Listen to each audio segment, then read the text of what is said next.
नमस्कार, मी आदित्य पवार. महाराष्ट्र टाइम्सच्या या लाईव्ह सेगमेंटमध्ये सगळ्यांचं स्वागत आहे. भारत पाकिस्तान युद्धाच्या पार्श्वभूमीवरती राज्यातल्या ठिकठिकाणी कडक बंदोबस्त लावण्यात आलेला आहे. हाय अलर्ट अशा काही शहरांना दिलेला आहे. यामधील धार्मिक स्थळं आहेत त्यांना देखील मोठी सिक्युरिटी आता तैनात करण्यात आलेली आहे. श्रीमंत दगडूशेठ हलवाई गणपती मंदिराला देखील काल रात्री मोठी सिक्युरिटी अशी तैनात करण्यात आली होती. शिवाजी रस्त्यावरती बॅरिकेटिंग लावून अतिरिक्त पथक जे आहे ते तैनात करण्यात आली होती. या ठिकाणी आपण पाहू शकतो की दंगल नियंत्रण पथकाचा वाहक देखील या ठिकाणी उपस्थित आहे. काल रात्री जे भारत पाकिस्तान युद्धाच्या पार्श्वभूमीवरती हाय अलर्ट आणि बॅरिकेटिंग या ठिकाणी लावण्यात आले होते.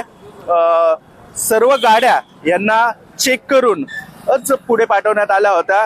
भारत पाकिस्तान युद्धाच्या पार्श्वभूमीवर जर पाहिलं गेलं तर भारतातल्या काही धार्मिक स्थळं असतील, जसं अमृतसरचं मंदिर असेल, वैष्णोदेवी असेल, मुंबईमधलं सिद्धिविनायक मंदिर असेल, या ठिकाणी हाय सिक्युरिटी देण्यात आली होती. तसेच श्रीमंत दगडूशेठ मंदिराला देखील त्याच पद्धतीची सिक्युरिटी या ठिकाणी पुरवण्यात आलेली आहे.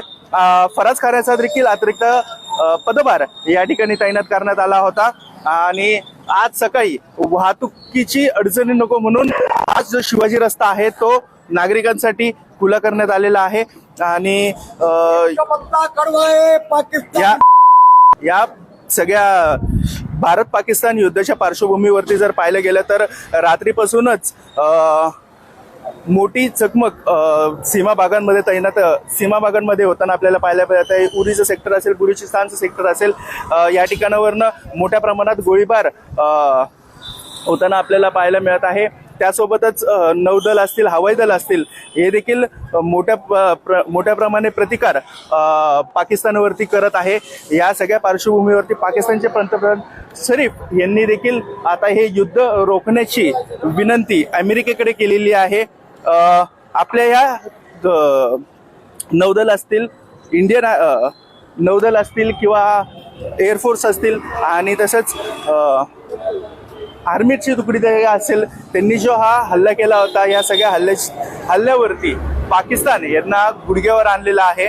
आणि जर पाहिलं गेलं तर यापूर्वीही आपल्या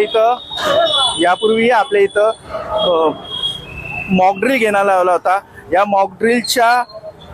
मॉकड्रिलच्या पार्श्वभूमीवरती जर पाहिलं गेलं तर हाय अलर्ट आणि काही भागांमधनं जसं शिकवलं गेलं होतं की ब्लॅकआउट, ते देखील राजस्थान किंवा सीमालगत भागात असेल त्या ठिकाणी झालं होतं. पाकिस्तानकडनं मोठ्या प्रमाणात हल्ला हा सीमा भागावरती करण्यात आला होता. ड्रोनद्वारे जसा हमास हल्ला झाला होता तसा हा हल्ला पाकिस्तानने केला होता. मात्र त्याला प्रत्युत्तर आपल्या इंडियन आर्मीने दिलेला आहे. सगळे ड्रोन हे सीमा भागावरती पाडण्यात आले होते आणि याचा प्रतिकार देखील आपण मोठ्या प्रमाणात केला.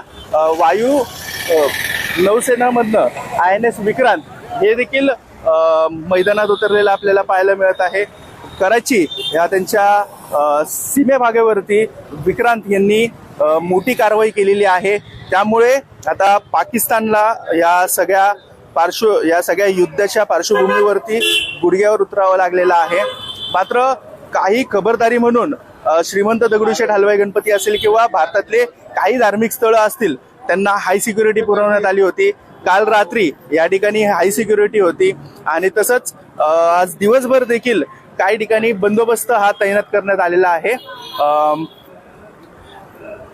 सगळ्या गाड्या असतील किंवा वाहनं असतील, संशयित वाहनं असतील, त्यांना देखील चेक करून पुढे पाठवण्यात येणार आहे. आणि ही सगळी खबरदारी म्हणून पुण्यात असतील किंवा शहरातल्या विविध भागात असतील ती घेण्यात आलेली आपल्याला पाहायला मिळत आहे. पुण्याहून मी आदित्य पवार, महाराष्ट्र टाइम्स ऑनलाईन.